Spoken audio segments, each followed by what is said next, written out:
नमस्कार दोस्तों, मैं सुरेंद्र प्रसाद मौर्य स्वागत करता हूं आपका अपने नए प्रोग्राम नई सीरीज चाणक्य में।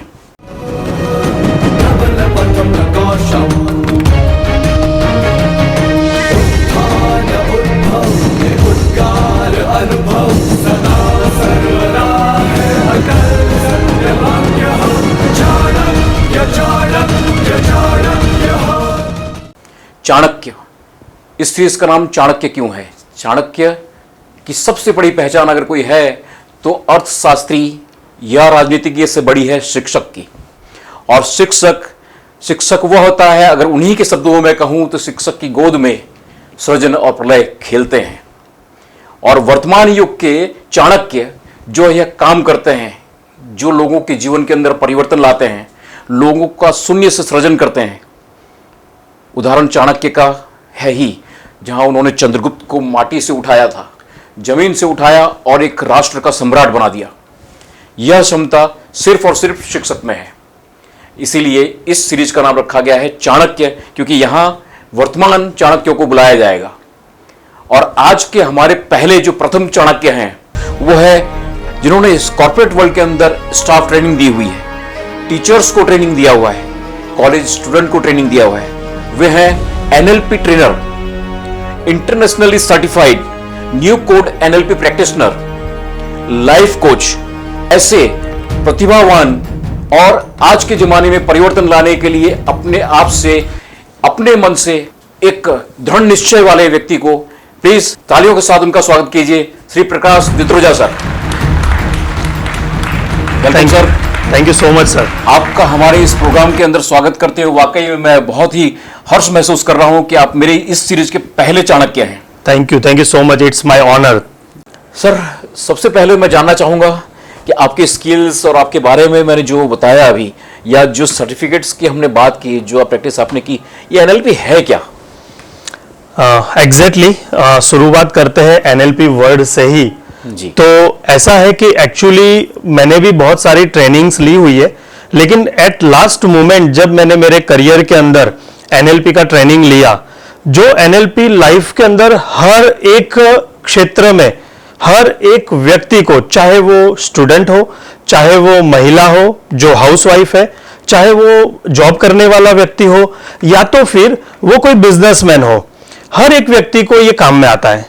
यानी कि एनएलपी को लोग अलग अलग एंगल से लेते हैं। अब एनएलपी का फुल फॉर्म क्या है? तो एनएलपी एक साइंस है जिसको डिकोड किया गया और उसका फुल फॉर्म होता है neuro linguistic programming. Neuro that means हमारे थॉट्स, विचार, लिंग्विस्टिक दैट मीन्स भाषा, एंड पी फॉर प्रोग्रामिंग यानी हमारा बिहेवियर। शुद्ध अगर गुजराती में कहा जाए तो वाणी, विचार और वर्तन, ये तीनों का कॉम्बिनेशन है, जिसकी वजह से ये साइंस ऐसा कहता है कि दुनिया में हर कोई व्यक्ति जो है वो कामयाब हो सकता है, और हर व्यक्ति के पास ये तीनों चीजें हैं। और ये तीनों चीजों का यूज कैसे करना है वो ज्यादातर लोगों को पता नहीं है, और एनएलपी यही चीज को सिखाती है। वाणी, विचार और वर्तन, मतलब ये तीन चीजें हैं जो न्यूरोलॉजिक, मतलब हमारे मस्तिष्क के अंदर ये कहीं ना कहीं कुछ प्रभाव डालते हैं। 100%। ओके, इसके द्वारा ये स्किल्स क्या है? लाइफ स्किल्स इसके द्वारा कैसे डेवलप होती है? क्या एग्जैक्टली। अब मैं उसको थोड़ा डिटेल में जाना चाहूंगा कि हम दो लाइफ जीते हैं, एक पर्सनल एंड एक प्रोफेशनल। अगर मैं बात करूं पर्सनल लाइफ और प्रोफेशनल लाइफ की, तो सबसे पहले प्रोफेशनल लाइफ को हम देखते हैं कि हम लोग कोई भी काम करते हैं, एज अ स्पोर्ट्स पर्सन मैं मेरा करियर बनाना चाहूंगा तो मुझे पर्टिकुलर स्पोर्ट्स में मेरी स्किल की जरूरत पड़ेगी। अगर मैं मिस्त्री काम करना चाहता हूं लाइफ में तो मुझे मिस्त्री काम की स्किल की जरूरत पड़ेगी। उसी तरीके से अगर मैं अपना डॉक्टरी का कोई पेशा स्टार्ट करना चाहूंगा तो मुझे डॉक्टरी का पढ़ाई करना पड़ेगा, that is a professional skill. Same way personal skill, और पर्सनल लाइफ को जीने के लिए जो स्किल की जरूरत पड़ती है उसको मैं कहता हूं लाइफ स्किल। सबसे पहले आपने बहुत बहुत बढ़िया शब्द दिया, एकदम लाइफ स्किल, और बिल्कुल रिलेट कर रहे हैं आप उससे। एग्जैक्टली। अब यहां पर जरूरत क्या पड़ती है? हमारी रियल लाइफ में हमें जरूरत पड़ती है पहले तो सबसे पहले थिंकिंग स्किल की। हम सोचते हैं कि नहीं सोचते। मैं आपको बताऊं सर कि 90% लोग इस लाइफ में, इस जीवन में, यानी मनुष्य अवतार में सोचते ही नहीं है। ऐसा एक सर्वे हुआ है। 90% लोग सोचते ही नहीं लाइफ में। 7% लोग ऐसे हैं जो ऐसा सोचते हैं कि मैं सोचता हूं, अच्छा, लेकिन एक्चुअल में वो थिंकिंग होता ही नहीं है। और रियल अगर सेंस में अगर माना जाए तो सिर्फ 3% लोग ऐसे हैं जो अपनी लाइफ में रियल में थिंकिंग करते हैं। तो थिंकिंग के भी प्रकार होते हैं सर। अब उसको कैसे यूज करना है, कहां पर कौन सा थिंकिंग करना है, वो हमें ये सीखना जरूरी है। उसके अलावा कम्युनिकेशन स्किल। अब आपको पता है सर कि हमारी लाइफ में बोलने से ज्यादा कब, कहां, कितना बोलना, दैट इज इंपॉर्टेंट। बिल्कुल है। So that's why communication skill. तीसरी चीज पर्सपेक्टिव, हमारा नजरिया। मैं ऐसा मानता हूं और एनएलपी भी ऐसा कहती है कि what is happening is not problem, your interpretation about that happening is a problem. यानी लाइफ में जो हो रहा है वो प्रॉब्लम नहीं है, लेकिन उसके प्रति हमारा जो नजरिया है that is the creating problem. So यहां पर मैं लाइफ स्किल को सिर्फ इतना ही कहना चाहूंगा कि it is a group of psychological competency, जो एक साइकोलॉजिकल कंपिटेंसी है जिसकी वजह से हर एक इंसान जो है वो अपनी लाइफ में एक बेटर डिसीजन ले सके। अपनी लाइफ के अंदर जब जहां कोई भी सिचुएशन ऐसी आती है जो उसको फेस करनी है तो वो फेस कर सके जी। और उसके लिए वो कैपेबल बनता है। That is the life skill. अभी अब मुझे लग रहा है कि मैं बहुत सारी फैक्ट अभी नए नए जान रहा हूं, जो सर्वे रिपोर्ट की आपने बात की। हाँ। है ना, ये तालमेल मिलाने की जो बात कर रहे हैं आप, तो वाकई में ये बहुत गुड साइंस है। Exactly. ऐसा एक समझ में आ रहा है। और लोग 90% लोग आपने कुछ बताया कि विचारते ही नहीं है, सोचते ही नहीं है लाइफ में, सोचते नहीं। तो ये जो थॉट्स माइंड में आते रहते हैं कई, मतलब मुझे लगता है कि हमेशा हमारा माइंड विचार करता है। प्रैक्टिकली ये नहीं है, प्रैक्टिकली नहीं है। एग्जैक्टली सच्चाई ये है कि कुछ ही परसेंटेज लोग हैं जो सोचते हैं, सोचते हैं, रियल में सोचते हैं। बाकी कई लोगों को ऐसा लगता है कि वो सोचते हैं लेकिन वो भी सोचते नहीं है। अच्छा। सो ये लाइफ इज कॉम्प्लिकेटेड, राइट, लेकिन उसको समझने से वो बहुत ही आसान हो जाती है। ओके। तो ये यही चीज है जो एनएलपी के अंदर, लाइफ स्किल के अंदर आप इसको सिखाते हैं, लोगों को बताते हैं और लोगों को जागरूक करते हैं। बिल्कुल। वाह, बहुत बढ़िया सर। लेकिन ये एक चीज और बताइए, ये इतनी कॉम्प्लिकेटेड फील्ड के अंदर आने का आपने फैसला कैसे लिया हो, कैसे आपको इंटरेस्ट आया? हाँ बिल्कुल, ये भी बहुत इंटरेस्टिंग है। और इंटरेस्टिंग इसीलिए कि मैं आज इस फील्ड में हूं तो मुझे आनंद होता है। एक्चुअली जब मेरी लाइफ की शुरुआत हुई थी तो शुरुआत बहुत अच्छी रही, लेकिन इन बिटवीन मैं डायरेक्टली वो फेज पे आऊंगा जहां पर मैंने ये डिसीजन लिया। मैं बताना चाहूंगा कि एक बार मैं एटीएम से मेरी जॉब की जो सैलरी थी वो सैलरी निकालने गया था, और उस टाइम पे मैंने सैलरी मेरी थी उस टाइम पे 7,000। और जब मैं सैलरी निकाल के बाहर निकला और एटीएम के बाहर खड़े खड़े, और वो भी रात के 12 बजे थे मुझे जहां तक याद है, तो उस टाइम पे मेरे दिमाग में भी, कैन यू बिलीव सर, कि सुसाइड का विचार आया था। एग्जैक्टली। और जब मैंने ये चीज देखी, जानी, समझी, तो पता चला कि हर एक व्यक्ति के थॉट में, जीवन में, उसके दिमाग में 3 बार सुसाइड के विचार आते हैं। कुछ ये हर बार मुझे लग रहा है कि मैं कुछ नए फैक्ट को जान रहा हूं। हाँ, ये राइट वाकई में। हाँ बिल्कुल। तो लेकिन वो फर्स्ट मेरा फेज था और मैंने खुद को ये क्वेश्चन किया कि मेरे दिमाग में ऐसा विचार आया क्यों, बिकॉज उस टाइम पे I was facing some critical situations. और वो जो फेज था, वो फेज के अंदर मैंने अपने आप को जांचा, मैंने परिस्थितियों को देखा कि मैंने सोचा यार मैं इतना पढ़ा लिखा हूं, फिर भी अगर मेरी लाइफ में ऐसी सिचुएशंस आ रही है तो दूसरे लोगों की लाइफ में भी ऐसा कुछ होगा। तो तब जाके मुझे पता चला कि नहीं, इसका मुझे कुछ ना कुछ सॉल्यूशन तो लाना ही है। तो मैंने इस ट्रेनिंग फील्ड को यानी समझा, मैं हर बार अलग अलग ट्रेनिंग लेता रहा और अपने लाइफ को अच्छे से समझने की कोशिश की, और सही में आई एम फीलिंग दैट के my life is so good. बढ़िया। तो सबसे पहला तो ये जो एनएलपी का प्रभाव है वो आप पर सबसे पहला हुआ। 100% आप पर सबसे पहला हुआ, उसके बाद में आपको लगा कि ये मुझे लोगों को बताना चाहिए। अच्छा, उस वक्त आपको ये फीलिंग आया था कि आप योग्य व्यक्ति हैं बताने के लिए? नहीं, उस वक्त तो नहीं आया था, लेकिन उस वक्त मैंने अपने आप को जानने के लिए, मेरी खुद की लाइफ को सुलझाने के लिए ये सारी चीज को मैंने जांचा, सीखा और अपडेट किया अपने आप को। लेकिन वो आगे की जर्नी में मुझे पता चला कि मैं इस फील्ड के लिए लायक हूं। अच्छा। हाँ, उसमें क्या हुआ कि सबसे पहले तो धीरे धीरे जब मैं लोगों को बात करता था, क्योंकि मैं MLM फील्ड में भी जुड़ा हुआ था। अच्छा। इनिशियली स्टेज पे, तो हाँ, MLM की जर्नी भी मेरी बहुत अच्छी रही। मतलब पैसे के पीछे या सफलता के पीछे दौड़ने वाले कोई भी लगभग MLM से बाकी रहते हैं, बाकी नहीं रहते, 100%। और वो भी मेरा इनिशियली स्टेज था। और ये जो सुसाइड वाला जो थॉट आया ना, हाँ। वो MLM के फील्ड में मैंने जब एक समय था, आज से 20 साल पहले, उस टाइम पे मैं महीने का यानी समझ लो कि 70-80 हजार लाख रुपया कमाता था। और उसके बाद वो डाउन फेज आया जहां पर मैं 7,000 की 8,000 की सैलरी के लिए मुझे जॉब करनी पड़ी। तो ऑब्वियसली ये चीज है कि अपने दिमाग में ऐसे थॉट आएंगे, क्योंकि एक लाइफस्टाइल जी थी और उसके बाद वापस डाउनफॉल में आए, राइट। तो उस टाइम पे मुझे लोगों ने बताया कि सर, आप जो चीजें हमें बताते हो और आपका जो बताने का तरीका है वो हमें बहुत ही इंस्पायर करता है। तो वो बार बार जो लोगों के फीडबैक आते थे ना, उसकी वजह से मुझे लगा कि आई एम द पर्सन। दूसरा, जब मुझे इस चीज के बारे में ज्यादा फीडबैक आए जी, तो मैंने अपने आप का एक असेसमेंट करवाया।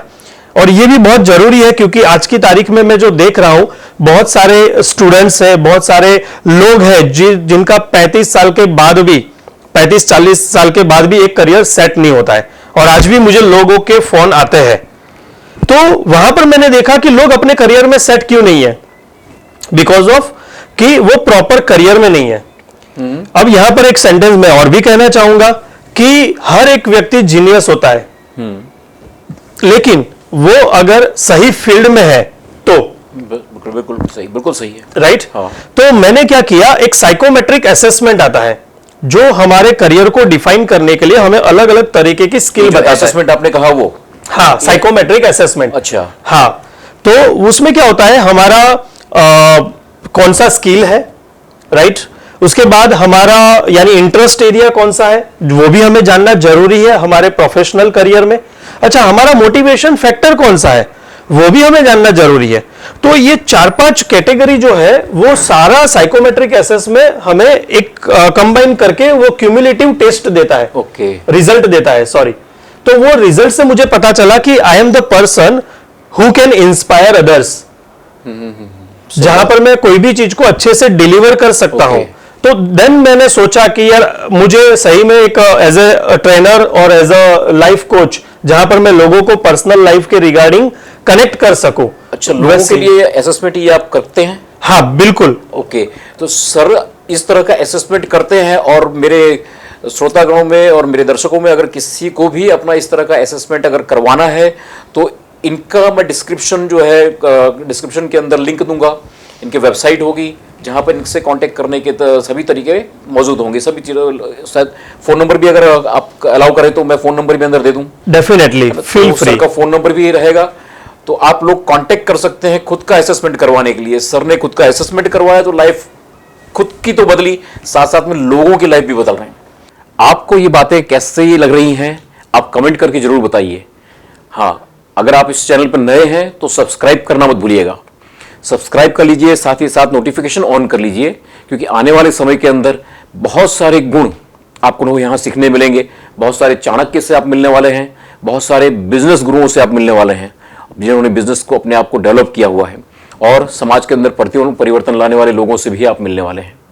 तो आप इस चैनल को सब्सक्राइब कर लीजिए, साथ साथ में लाइक कीजिए। अगर वीडियो आपको अच्छा लगा है, कमेंट कीजिए। आपके कमेंट हमें मोटिवेट करते हैं, हमें दिशा देते हैं कि हमें क्या करना है। और अगर कोई प्रश्न आपको लगता है कि मुझे अपने गेस्ट से पूछना चाहिए, तो वो प्रश्न भी मुझे कमेंट में लिख के भेजिए। अच्छा लाइफ बदलते हुए अगर हम बात करें तो ये सफलता क्या है आपके हिसाब से? सफलता क्या होती है? बिल्कुल बिल्कुल, बदलना, हर कोई लाइफ बदलना चाहता है, तो कहीं ना कहीं शब्द आता है सफल होना। तो सफलता है क्या? सफलता जस्ट आपसे समझना चाहेंगे है क्या? बिल्कुल बिल्कुल। अब देखो सर, ये तो बहुत ही, सफलता अपने आप में एक बहुत ही बड़ा वर्ड है, और उसकी डेफिनेशन हर एक व्यक्ति अलग अलग तरीके से करता है, और वो अपने नजरिए से करता है। लेकिन अकॉर्डिंग टू मी, जब आपने मुझे ही ये क्वेश्चन पूछा है तो मैं डेफिनेटली कहना चाहूंगा सर, जो मैंने फील किया है मेरी लाइफ को, और वो है success is a journey, it is not a destination. ये कोई एक पड़ाव नहीं है, ये जर्नी है। अगर हम एक स्टूडेंट को कहेंगे कि स्टूडेंट ने सोचा कि 10वीं स्टैंडर्ड में उसको अच्छे से टॉप करना है और अगर उसने वो मुकाम हासिल कर लिया, then according to me he is a successful. हाँ, उस लेवल पे सक्सेस हो गए 100%। देन अगेन आगे की journey, so that's why success is a journey, उसको आपको कंटिन्यूज करना रहता है। सही बात। दूसरी बात, मेरे जो कोच है उन्होंने भी मुझे ये चीज बताई, तो मुझे ये बहुत ही सटीक लगा। मेरे कोच जो है मिस्टर रंजीत पाटिल, जिनको मैं मेरा कोच और फ्रेंड मानता हूं, राइट, तो उन्होंने मुझे बताया कि यार लाइफ में सक्सेस यानी क्या, कि आप कोई चीज डिसाइड करते हो कि मुझे ये पर्टिकुलर चीज अचीव करनी है, और अगर आपने वो कर लिया that means you are successful. सही बात है। लेकिन अभी के समय में क्या हो रहा है सर, कि अभी जो समाज है या तो फिर दुनिया जो है, वो ऐसा मटेरियलिस्टिक वर्ल्ड को ज्यादातर लेवल पर सक्सेस मानती है कि आपने अगर 10-15 मकान बना लिए, 4-5 गाड़ी रख ली और अच्छा बैंक बैलेंस कर लिया, तो दैट इज सक्सेस। लेकिन यहां पर मैं आपको एक जेन्युइन क्वेश्चन पूछना चाहूंगा सर, आप मुझे बताइए, अब सद्दाम हुसैन ज्यादा सक्सेसफुल है या अब्दुल कलाम? स्वाभाविक है, अब दोनों अपनी अपनी जगह पे अपने आप को सफल मान रहे हैं। एग्जैक्टली दोनों अपने अपने सफल मान, दोनों का दृष्टिकोण अलग है। हाँ, लेकिन आप किसको मानते हैं? स्वाभाविक है अब्दुल कलाम जी को।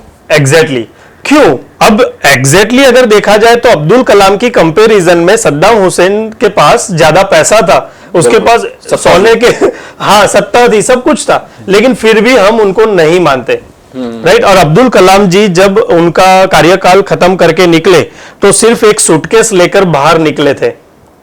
सही है, उनके पास तो कोई पैसा नहीं था, लेकिन फिर भी वो सक्सेसफुल है।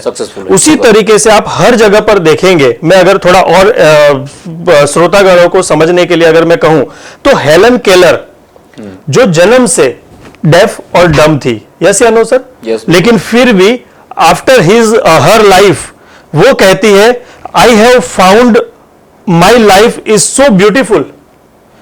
यानी वो जन्म से ही नहीं सुन पा रही थी, नहीं बोल पा रही थी, लेकिन फिर भी वो कहती है मैंने जिंदगी को बहुत ही अच्छा पाया। और दूसरी ओर नेपोलियन बोनापार्टे, राइट, जो एक बहुत ही फ्रेंच महासत्ता का योद्धा था, मालिक था, राइट, जिन्होंने बहुत सारे युद्ध लड़े, लेकिन फिर भी उनका कहना ऐसा है कि मैंने मेरी जिंदगी में 6 दिन भी हैप्पीली गुजारे नहीं है। अब मुझे बताओ सफलता क्या है? सही बात है। तो मेरे हिसाब से सफलता यही है कि जहां पर आपको एक सेटिस्फेक्शन, हैप्पीनेस का फीलिंग आए। सही बात है, आप अपने आप को सफल महसूस करो, खुश हो रह सको, वह सफलता है। दूसरों की नजर से मत देखो सफलता को, नजर में एग्जैक्टली अपनी नजर से सफलता को देखो। और हर एक की सफलता, मैंने बताया ना, वो नेपोलियन बोनापार्टे भी गलत नहीं था, सद्दाम हुसैन भी गलत नहीं था। I am not making someone wrong, लेकिन मैं कहता हूं आप अपनी नजर से देखो, क्योंकि ज्यादातर लोग अभी मिस्टेक क्या कर रहे हैं मालूम है सर, कि लोग दुनिया को दूसरों की नजर से देखते हैं, ना कि खुद की नजर से। खुद की नजर से अगर एम्पायर इतना बड़ा खड़ा करने के बाद भी नेपोलियन अगर कहता है कि मैं 6 दिन खुश नहीं रह पाया, तो फिर खुद की नजर में सफल नहीं है, चाहे दुनिया की नजर में भले हो रहा हो। एग्जैक्टली और जब खुद की नजर में सफल नहीं है तो उस सफलता के कोई मायने नहीं है। तो आपकी इन बातों से, आपकी इन एग्जांपल्स से मैं देख रहा हूं कि आप बहुत अच्छा मोटिवेशन दे पा रहे हैं। लेकिन एक चीज का क्वेश्चन मेरा यहां भी खड़ा होता है। अच्छा, हाँ, मोटिवेशन और इंस्पिरेशन, इन दोनों शब्दों में क्या फर्क है? हाँ, इंस्पिरेशन और मोटिवेशन। हाँ, बिल्कुल बिल्कुल, बहुत अच्छा ये क्वेश्चन भी आपने किया, क्योंकि आज की तारीख में अगर आप देखने जाओगे तो सर मुझे भी जब लोग इनवाइट करते हैं कहीं पर भी तो लोग वही बोलते हैं कि ही इज अ मोटिवेशनल स्पीकर, लेकिन मैं अपने आप को एज अ मोटिवेशनल स्पीकर नहीं मानता हूं। और इसका थोड़ा सा डिफरेंस मैं अगर आपको बताना चाहूं तो इतना बता सकता हूं कि मोटिवेशन जो है वो आउटर फोर्स है, अच्छा, बाहर से मिलता है, से आता है, और इंस्पिरेशन जो है वो इनर फोर्स है, यानी वो अंदर से बाहर की तरफ आपको लेकर जाता है। दूसरा अगर मैं चीज बताना चाहूं तो मोटिवेशन जो है वो टेम्पररी है, और इंस्पिरेशन जो है वो एटर्नल है, यानी शाश्वत है। एक बार अगर आप किसी चीज से इंस्पायर हो जाते हो तो उसके लिए आपको बार बार किसी के सपोर्ट की जरूरत नहीं पड़ती। अगर आप सभी लोग भी अपनी लाइफ में यूट्यूब के अंदर बहुत सारे मोटिवेशनल वीडियोस देखते ही होंगे, आप मुझे दिल से बताना कि हर एक वीडियो के अंदर अल्टीमेट तो होता क्या है? एक्शन, कि कुछ काम करोगे तो ही रिजल्ट मिलेगा। तो ये चीज मुझे समझ में आ गई थी और मैं इंस्पायर हुआ मेरे कोच के एक एग्जाम्पल के थ्रू, और वही एग्जाम्पल मैं आज हमारे श्रोता को बताना चाहूंगा। मुझे एक चीज बताइए कि जितने भी लोग मुझे स्टूडेंट्स अगर सुन रहे हैं तो मैं उन लोगों के लिए क्वेश्चन करना चाहूंगा जो कि आपकी माँ है, आपके पापा है, राइट? उन लोगों को कभी भी मोटिवेशनल वीडियो देखने की जरूरत पड़ी आपको प्यार करने के लिए? नहीं। सही सवाल है, सही सवाल है ना? सही सवाल है, बिल्कुल सही। उनको तो कभी जरूरत नहीं पड़ती कि नहीं यार मेरा बेटा है, चलो मैं पहले एक मोटिवेशनल वीडियो देख लूं और फिर मैं मेरे बेटे को प्यार करूं। नहीं, एक बार उन्होंने आपको जन्म दे दिया, मरते दम तक एक मां जो है अपने बेटे के लिए कुछ भी कर सकती है। तो दैट इज इंस्पिरेशन, वो इनसाइड है। क्यों हमें बार बार मोटिवेशन की जरूरत पड़ती है?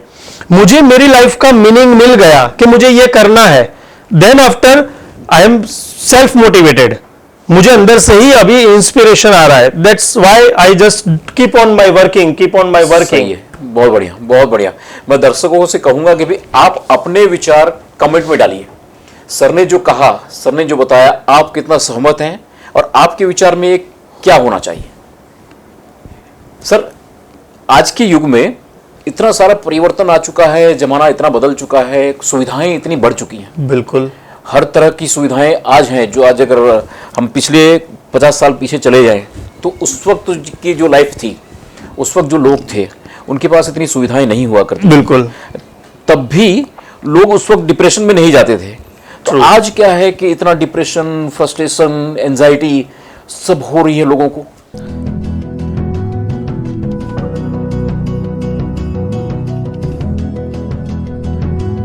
याद रखिए, वो जवानी जवानी नहीं जिसकी कोई कहानी ना हो। खुश रहो, तरक्की करो।